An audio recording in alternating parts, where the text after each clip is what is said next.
Gut. Ja. Oder? Ja. Ja? Keine Ahnung. Ach so, die Tür zu vielleicht? Ja? Habe ich jetzt irgendwie nicht Nee. gerafft. Nur die Tür zu machen, sonst ist das ja alles irgendwie so blöd, ne? Ja, so, aber so ist aber gut. Hast du eine Idee, worum es geht heute? Schon? Ja, hau rein. Ich habe keine.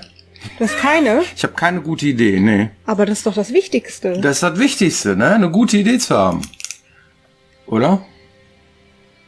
Hallo, wir sind zwei Piranhas und wir machen heute YouTube-Aufnahmen ne? Für euch, für die Community. Wir machen Community-Arbeit. Zwei Piranhas und Computerspiele und wir... Wiederhole ich mich gerade, ne? Ich habe keine gute Idee. Ich habe nicht mal eine Idee, wie ich anfangen soll. Wir haben weniger als 100 Leute gefragt. Eine gute Idee ist das Wichtigste beim Wickeln eines Spiels. Stimmt das überhaupt? Und die haben Folgendes gesagt. Eine gute Idee ist wichtig, aber nicht das Wichtigste. Das Wichtigste ist tatsächlich, eine Vision zu haben, die über eine Idee hinausgeht und dann an der Vision festzuhalten und daraus ein ganzes rundes Ding zu machen. Denn eine Idee kann okay sein, aber wenn du nicht wirklich alles bedenkst, was dazu gehört, ein Spiel zu machen, dann bringt dich die beste Idee leider nicht weit. Ja, ich glaube, dass eine richtig gute Idee über Mechanik geht und ich glaube auch, dass eine richtig gute Idee über Grafik geht. Ja, weil wenn man keine Idee dahinter hat, dann hat man vielleicht was Schönes, aber es ist langweilig. Also es muss immer irgendwie eine Idee sein, weil ansonsten bringt es nichts. Glaube ich schon. Ich glaube, die Idee, es kommt gar nicht auf die Grafik an, auf die Technik, auf die Größe des Teams. Die schönsten Spiele, also ich bin großer Undertale-Fan. Outer Wilds ist ein Spiel, was ich sehr gerne mag. Das ist Grafik absolut egal, aber die Idee, die Story, das ist das absolut Wichtigste. Du kannst auch alleine ein Spiel entwickeln, reicht oft.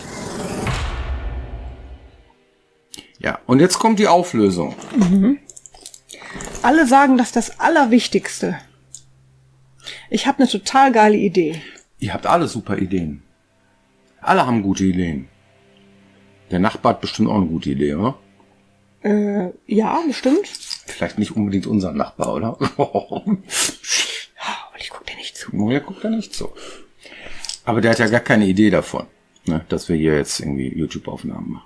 Ja, aber ich weiß nicht, was die Leute für Ideen haben. Also blöde Wortspiele. Ne? Was soll der Quatsch eigentlich? Der Quatsch, der soll Folgendes. Ideen sind nicht so wichtig. Ideen kommen automatisch beim Arbeiten. Das heißt, sobald man sich mit einer Sache beschäftigt, dann kommen auch die Ideen. Frischer Wind kommt bei uns sowieso innerhalb des Teams aus uns selbst heraus, weil ich wiederhole mich zwar häufig, ne, weil mir nichts Besseres einfällt, ja, als zu sagen, wir bestehen aus 3 Dritteln.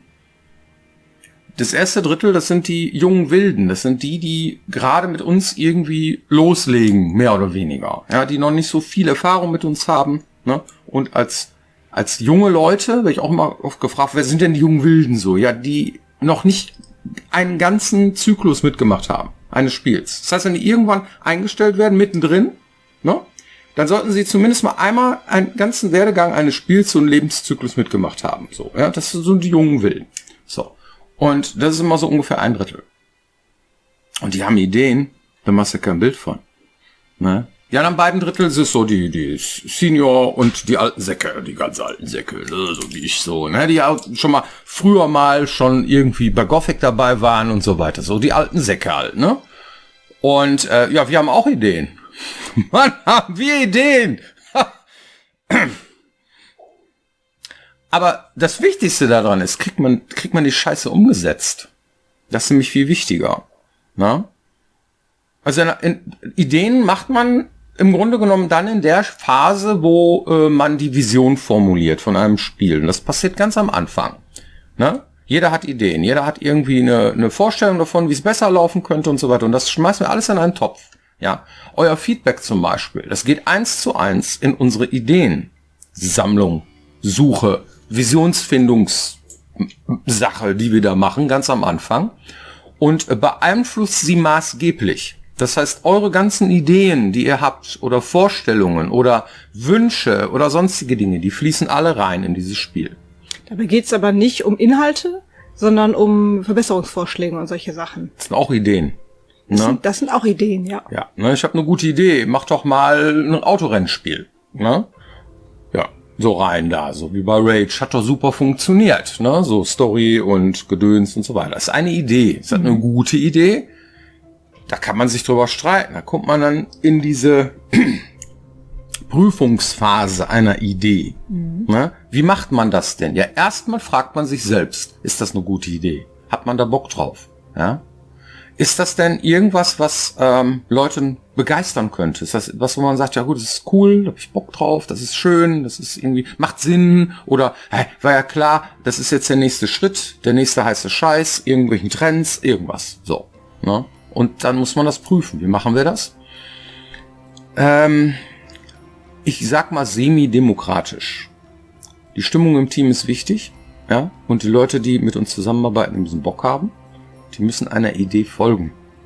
Das heißt, die Idee, die ich dann verkaufe als Suppenkasper oder als Vision Keeper, ne, muss ich immer wieder vertreten können. Und zwar für die nächsten 3 bis 4 Jahre.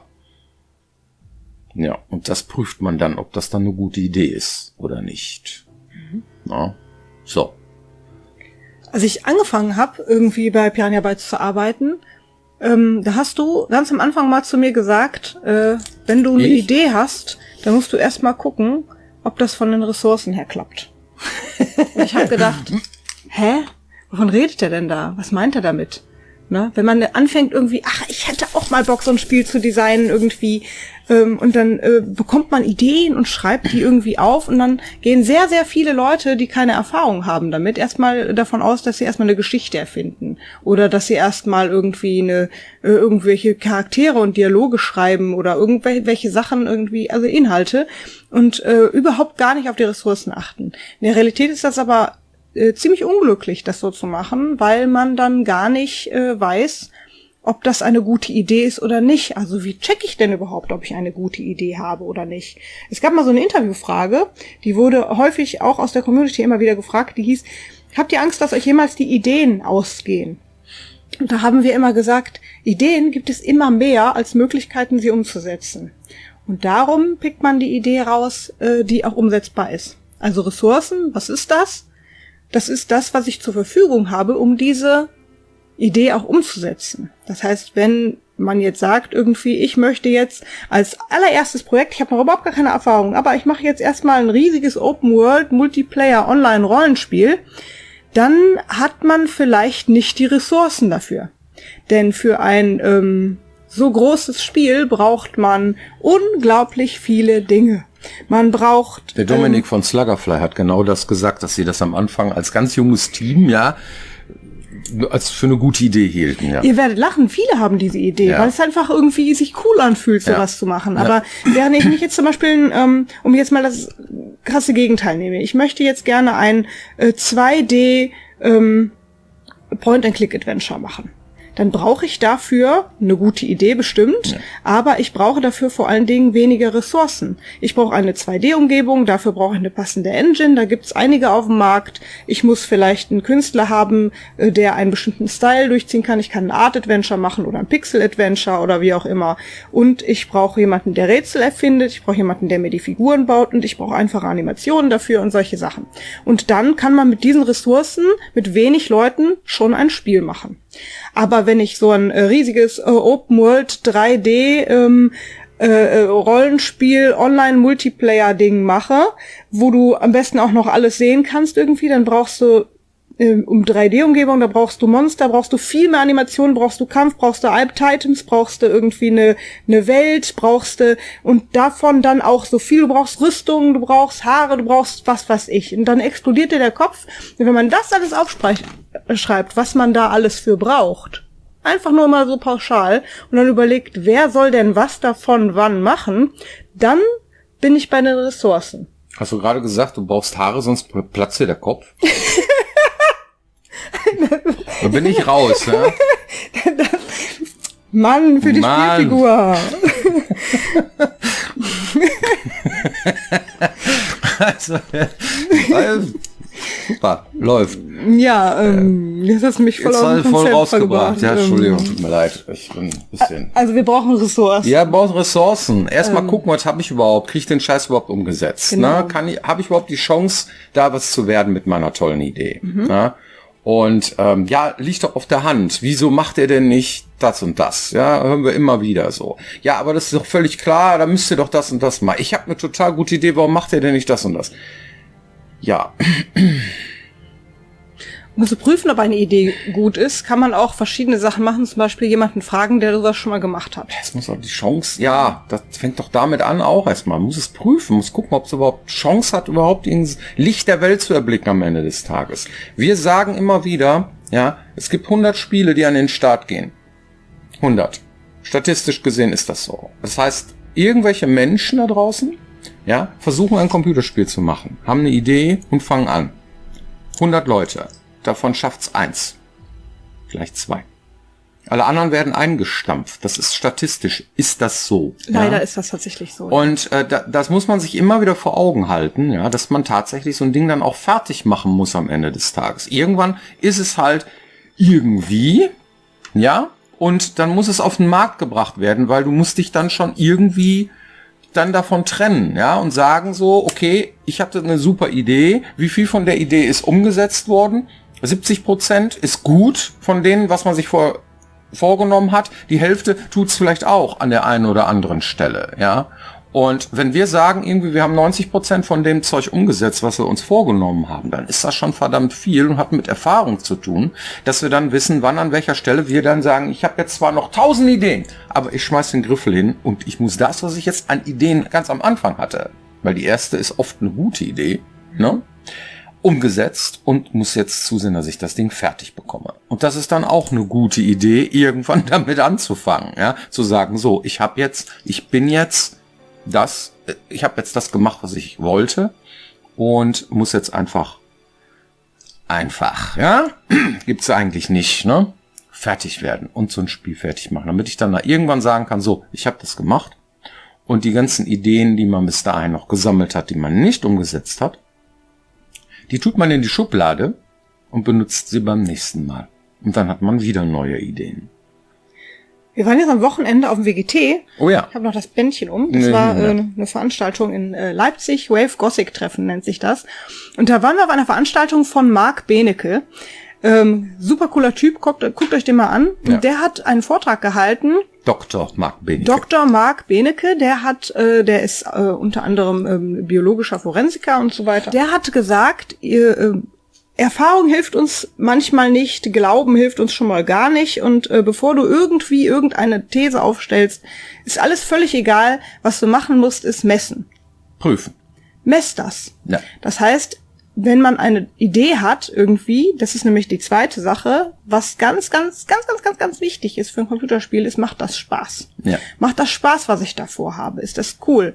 Möchten das Leute spielen? Und dann muss man das prüfen, bevor man das umsetzt. Ja. Das heißt, man muss halt gucken, welche Instrumente habe ich zur Verfügung, um zu messen, ob das vielleicht funktioniert. Kann man 1:1 auf alle Lebenslagen anwenden. Finde ich super praktisch und das muss man auf jeden Fall machen. Gut, dann prüfen wir mal, ob wir eine Community-Frage haben. Bestimmt. Die haben wir hier irgendwo in den Zetteln. So, hier.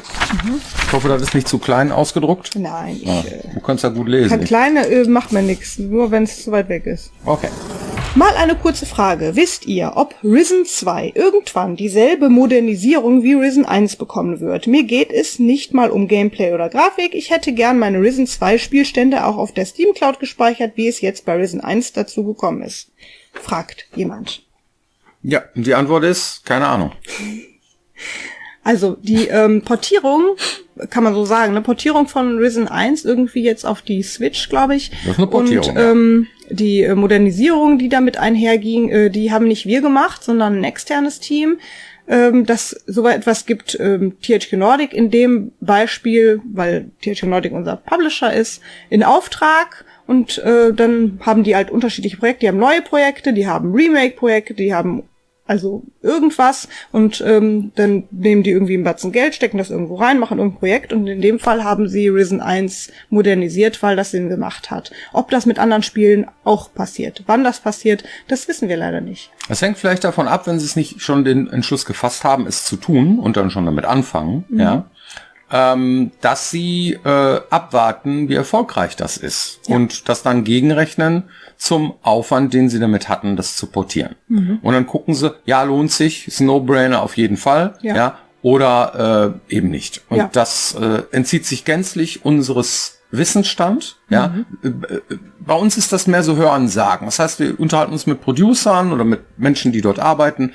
Und ob es dann wirklich so ist, das ist dann tatsächlich irgendwann so oder eben nicht. Das können wir aber nicht sagen. Das wissen wir nicht. Genau. Und selbst wenn, dann würden die das halt irgendwann announcen und erst dann wäre es offiziell. Wie das mit allem so ist. Ja.